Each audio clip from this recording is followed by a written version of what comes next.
नमस्कार, मैं हूं अंकुर और आप देख रहे हैं सत्यहिंदी.com।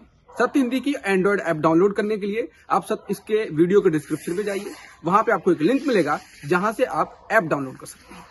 अब एक नजर डाल लेते हैं अब तक की खबरों। मुंबई की वकील निकिता जैकब को बॉम्बे हाई कोर्ट से राहत मिली है। अदालत ने बुधवार को निकिता की गिरफ्तारी पर 3 हफ्ते तक की रोक लगा दी है। पुलिस ने सोमवार को निकिता जैकब और पुणे के इंजीनियर शांतनु के खिलाफ गिरफ्तारी वारंट जारी किया था। दोनों के खिलाफ केस में उन पर गैर जमानती धाराएं लगाई गई हैं। दिल्ली पुलिस ने कहा है कि पहले से ही हिरासत में दिशा रवि ने निकिता जैकब और पुणे के इंजीनियर शांतनु के साथ मिलकर एक टूल किट तैयार की थी। इस टूल किट को स्वीडन के पर्यावरणविद ग्रेटा थनबर्ग ने ट्वीट किया था। इसका मकसद भारत की छवि को खराब करना था। बता दें, शांतनु को भी बॉम्बे हाईकोर्ट ने मंगलवार को ही अग्रिम जमानत दे दी थी। 26 जनवरी को किसानों की ट्रैक्टर रैली के दौरान हुई हिंसा और लाल किले पर निशान साहब फहराने के मामले के मुख्य अभियुक्त मनिंदर सिंह उर्फ मोनी को दिल्ली पुलिस की स्पेशल सेल ने मंगलवार को दिल्ली के पीतमपुरा से गिरफ्तार कर लिया है। मनिंदर सिंह को लाल किले से तलवार लहराते हुए देखा गया था। मनिंदर सिंह इस मामले में मोस्ट वांटेड था और पुलिस ने उसके दिल्ली के स्वरूप नगर स्थित घर से 2 तलवारें भी बरामद की हैं। इंडिया टुडे के मुताबिक पूछताछ के दौरान मनिंदर सिंह ने पुलिस को बताया कि वह पिछले 2 महीने से लगातार सिंगू बॉर्डर जा रहा था और किसान नेताओं के भाषणों से प्रभावित था। ऐसे समय में जब राजनीतिक विरोधियों को कुचलने और असहमति की आवाज को दबाने के लिए राजद्रोह के कानून का दुरुपयोग करने का आरोप केंद्र व राज्य सरकारों पर लगने लगा है, दिल्ली की एक अदालत ने एक बहुत ही महत्वपूर्ण फैसला दिया है। अदालत ने कहा है कि शांति व कानून व्यवस्था बनाए रखने के लिए राजद्रोह का कानून बहुत ही कारगर हथियार है, पर बदमाशों को दबाने के नाम पर असहमति की आवाज को चुप नहीं कराया जा सकता है। अतिरिक्त सत्र न्यायाधीश धर्मेंद्र राणा ने देवीलाल बर्दक और स्वरूप राम को फेसबुक पर कथित फर्जी पोस्ट के मामले में जमानत देते हुए कहा कि धारा 124A यानी राजद्रोह गंभीर बहस का मुद्दा है। पंजाब में स्थानीय निकाय चुनाव के लिए मतों की गिनती हो रही है। सभी की नजर इस पर है कि किसान आंदोलन के कारण सबसे ज्यादा प्रभावित इस राज्य के मतदाता कैसा जनादेश देते हैं। स्थानीय निकाय चुनाव में कांग्रेस भारी जीत की ओर बढ़ रही है। पंजाब की 109 नगर निकाय, नगर पंचायत और 7 नगर निगम के लिए हुए मतदान की मतगणना जारी है। निकाय चुनाव में कांग्रेस पार्टी ने 7 में से 6 नगर निगम जीत लिए हैं, जबकि 1 में आगे बनी हुई है। नगर निकाय चुनाव के जो नतीजे सामने आ रहे हैं उसे भाजपा के लिए बड़ा झटका देखा जा रहा है।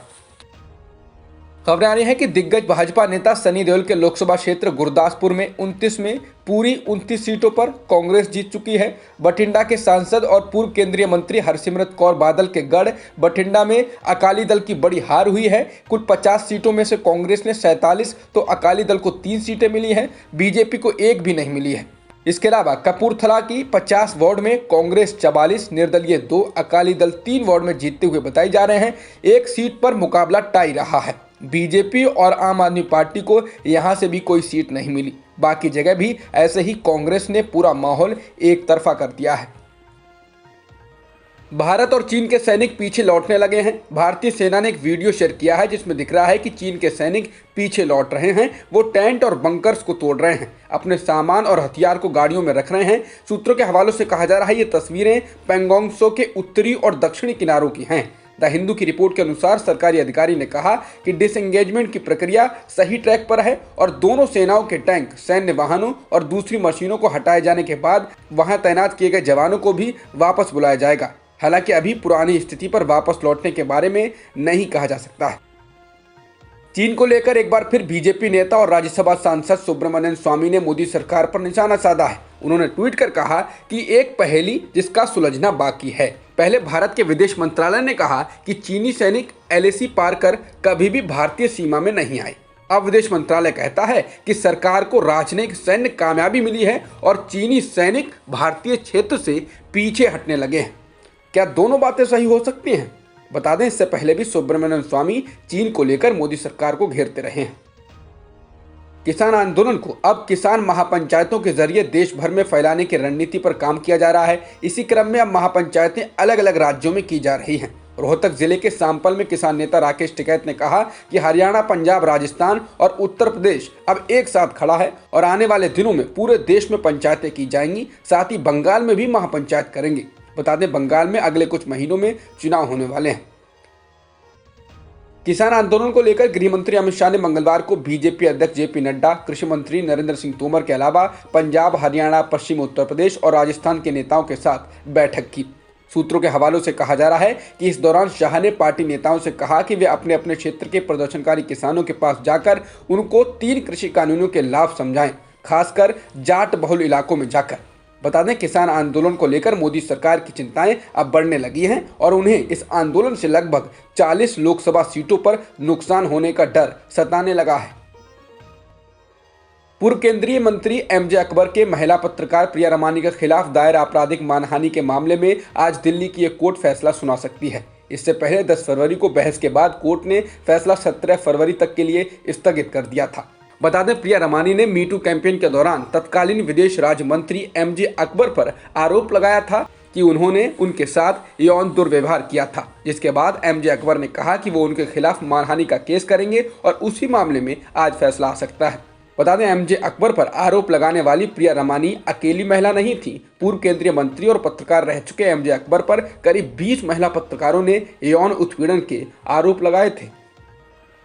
पुडुचेरी के उपराज्यपाल पद से हटाए जाने पर बीजेपी नेता और पूर्व आईपीएस अधिकारी किरण बेदी ने ट्वीट कर प्रतिक्रिया दी है। उन्होंने कहा कि मैं उन सभी का शुक्रिया अदा करती हूं जो कि पुडुचेरी की उपराज्यपाल के रूप में मेरे इस सफर के साथ रहे। पुडुचेरी के लोगों और सभी सरकारी अधिकारियों का शुक्रिया। बता दें, पुडुचेरी में कांग्रेस के कुछ विधायकों द्वारा इस्तीफा दिए जाने के बाद कांग्रेस सरकार अल्पमत में आ गई है। वहीं किरण बेदी को हटाए जाने की मांग पुडुचेरी के सीएम नारायणसामी लंबे समय से कर रहे थे। जब उनसे बेदी को हटाए जाने पर पूछा तो उन्होंने कहा कि किरण बेदी को जितना नुकसान करना था वो कर चुकी हैं। चीन 2020 में यूरोपीय यूनियन का सबसे बड़ा व्यापारिक साझेदार बनकर उभरा है। उसने अमेरिका को इस मामले में पीछे छोड़ दिया है। बता दें, कोरोना महामारी से जूझ रही दुनिया में चीन इकलौता बड़ा देश था जिसकी अर्थव्यवस्था ने सकारात्मक रुख दिखाया। पिछले वर्ष चीन और यूरोपीय संघ के बीच $709 बिलियन का व्यापार हुआ, जबकि अमेरिका और यूरोपीय संघ के बीच $671 बिलियन का आयात और निर्यात किया गया। 2020 में चीन एक प्रमुख अर्थव्यवस्था थी जहां यूरोपीय कारों और लग्जरी वस्तुओं की मांग बढ़ती रही, जबकि चीन ने यूरोप में आई चिकित्सा उपकरण और इलेक्ट्रॉनिक्स की चीज़ों की मांग का फायदा उठाया और निर्यात किया। अब तक की खबरों में इतना ही। बाकी खबरों के लिए बने रहिए सत्यहिंदी.com के साथ। सत्य हिंदी का ऐप डाउनलोड करें गूगल प्ले स्टोर पर।